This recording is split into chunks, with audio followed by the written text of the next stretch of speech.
Assalamualaikum warahmatullahi wabarakatuh. Kali ini saya akan membahas tentang tekanan darah, osmosis, dan kapilaritas jaringan angkut pada tumbuhan. Sebelum itu, perkenalkan, nama saya Muhammad Akbar Pamungkas, NIM 207200096, kelas Tadris IPA D. Kali ini saya akan membahas pertama produk IPA. 1. Tekanan darah. Tekanan darah dapat diukur menggunakan alat sphygmomanometer atau sering disebut tensimeter. Tekanan darah diukur di dalam pembuluh nadi besar pada tangan bagian atas, di mana nilai tekanan darah dinyatakan dalam dua angka seperti 110/80. Angka pertama yaitu 110 menunjukkan tekanan saat bilik berkontraksi dengan darah dan terdorong keluar dari bilik jantung yang disebut juga tekanan sistolik. Angka kedua yaitu 80 menunjukkan tekanan saat bilik relaksasi dan darah masuk menuju bilik jantung yang disebut tekanan diastolik. Tekanan darah pada arteri inilah yang menimbulkan adanya denyut nadi. 2. Osmosis. Peristiwa osmosis merupakan suatu proses perpindahan zat pelarut melalui membran semi permeabel dari larutan berkonsentrasi rendah atau hipotonis menuju larutan dengan konsentrasi yang lebih tinggi atau hipertonis, hingga larutan tersebut mencapai konsentrasi seimbang. Pada proses osmosis, suatu partikel molekul zat pelarut bergerak dari larutan encer atau konsentrasi rendah menuju larutan yang lebih pekat atau konsentrasi tinggi. Peristiwa osmosis merupakan salah satu peristiwa yang berlangsung secara alami. Peristiwa osmosis dapat dikurangi atau dihambat dengan cara meningkatkan tekanan pada bagian yang pekat atau konsentrasi tinggi melebihi konsentrasi yang lebih encer. Tekanan yang diaplikasikan untuk menghambat atau menghentikan proses osmosis dari pelarut murni atau larutan encer ke dalam larutan yang lebih pekat disebut tekanan osmotik buatan.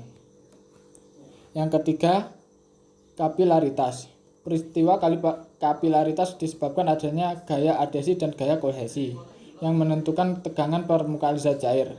Tegangan permukaan akan mempengaruhi besar kenaikan atau penurunan zat cair pada pipa kapiler. Tegangan permukaan bekerja sepanjang keliling pipa kapiler yang menarik zat cair dengan gaya. Dinding akan mengadakan reaksi sebagai balasan atas aksi dan menarik zat cair ke atas dengan gaya yang sama besar. Pada keadaan setimbang, komponen vertikal gaya tarik dinding sebanding dengan berat air yang naik.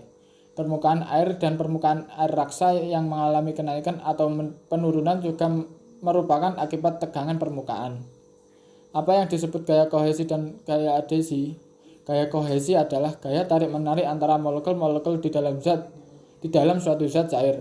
Lalu, gaya adhesi adalah gaya tarik-menarik antara molekul dengan molekul yang tidak sejenis. Yang kedua, kita akan membahas proses. Proses pada osmosis. Proses osmosis ini dapat menyebabkan timbulnya tekanan pada membran sel dan dinding sel. Jika proses osmosis terjadi secara terus-menerus hingga melebihi kemampuan membran sel untuk menahannya, maka sel akan pecah. Untuk mencegahnya, maka proses osmosis bisa dihentikan dengan memberikan tekanan yang disebut tekanan osmosis. Tekanan osmosis adalah tekanan yang diperlukan untuk mempertahankan kesetimbangan osmosis antara suatu larutan dengan pelarut murninya yang dipisahkan oleh membran semi permeabel. Nanti akan ada video percobaannya. Assalamualaikum warahmatullahi wabarakatuh. Kali ini saya akan melakukan percobaan osmosis pada kentang. Ini alat dan bahannya: garam, sendok, kentang, 2 gelas air, dan 1 penggaris. Langkah-langkah percobaan. Pertama-tama kita akan memasukkan garam terlebih dahulu ke salah satu air, lalu kita larutkan.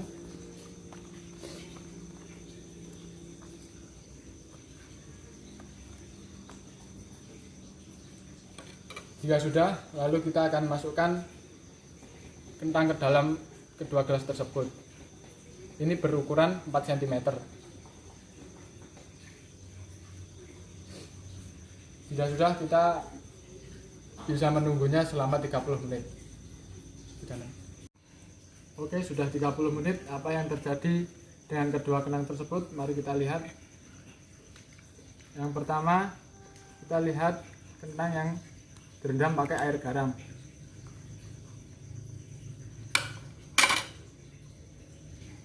Lihat, kentang mengalami kelenturan, tidak seperti tadi. Yang kedua, kentang pada air biasa. Kentang masih sama, berbeda dengan kentang yang kita rendam dengan air garam.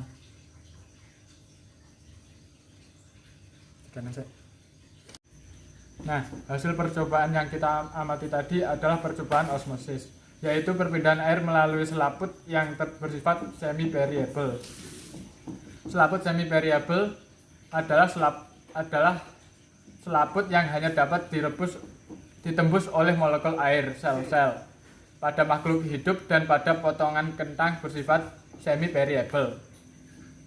Cairan larutan garam lebih pekat daripada cairan dalam sel atau bersifat hipertonis. Jadi air berpindah dari dalam ke luar sel. Jadi itulah mengapa potongan kentang yang direndam air garam jadi menyusut dan lebih lunak, karena kentang kehilangan air dari dalam sel-selnya. Sel-sel itu mengalami krenasi, sedangkan air tawar lebih encer daripada cairan sel atau bersifat hipotonis. Jadi air berpindah dari luar masuk ke dalam sel. Karena itu potongan kentang yang direndam air biasa akan menjadi lebih besar dan teksturnya lebih keras akibat bertambahnya volume. Yang kedua, proses kapilaritas. Bahan yang diperlukan 2 gelas berisi air putih, 1 gelas kosong. Bahan yang diperlukan, ya kan, gelas kosong. Lalu kita menyiapkan pewarna kuning dan pewarna biru. 2 tisu yang sudah digulung atau dilipat seperti ini. Langkah selanjutnya, pertama, kita beri pewarna di gelas 1 dan gelas 3. Gelas 3 berwarna biru, gelas 1 berwarna kuning.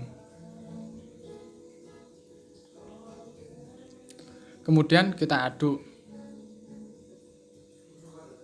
hingga merata. Kedua, masukkan tisu dari gelas 1 dan gelas 3 ke gelas kosong.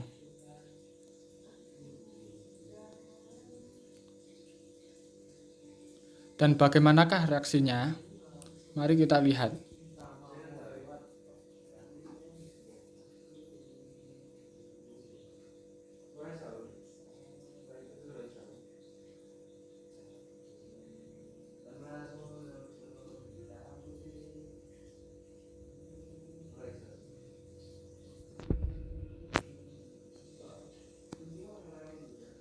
Coba kita zoom, nampak seperti tetesan-tetesan.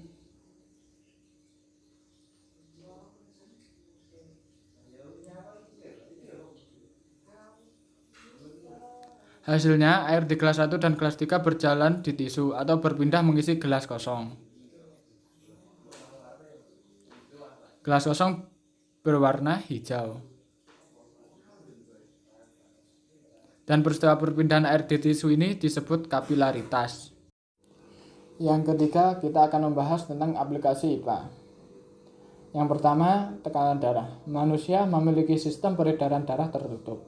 Darah juga merupakan fluida. Oleh karena itu, aliran darah manusia menghasilkan tekanan. Darah akan memberikan tekanan pada dinding pembuluh darah saat darah mengalir di pembuluh darah. Hal ini terjadi karena adanya dorongan saat jantung memompa darah untuk dialirkan ke seluruh tubuh. Yang kedua, osmosis. Tekanan osmosis atau pengakuran air pada tumbuhan. Proses ini diawali dari penyerapan air di tanah oleh rambut-rambut akar. Setelah itu, air masuk ke sel epidermis melalui proses osmosis. Dari sini, air menuju korteks endodermis sampai ke xilem yang ada di akar. Sebelum akhirnya xilem akan mengedarkannya ke seluruh bagian tumbuhan. Yang ketiga, Kapilaritas batang merupakan gejala naik turunnya cairan pada pipa kapiler atau pipa kecil. Kapilaritas merupakan sifat dari pipa kapiler yang berbentuk seperti sedotan namun diameternya sangat kecil.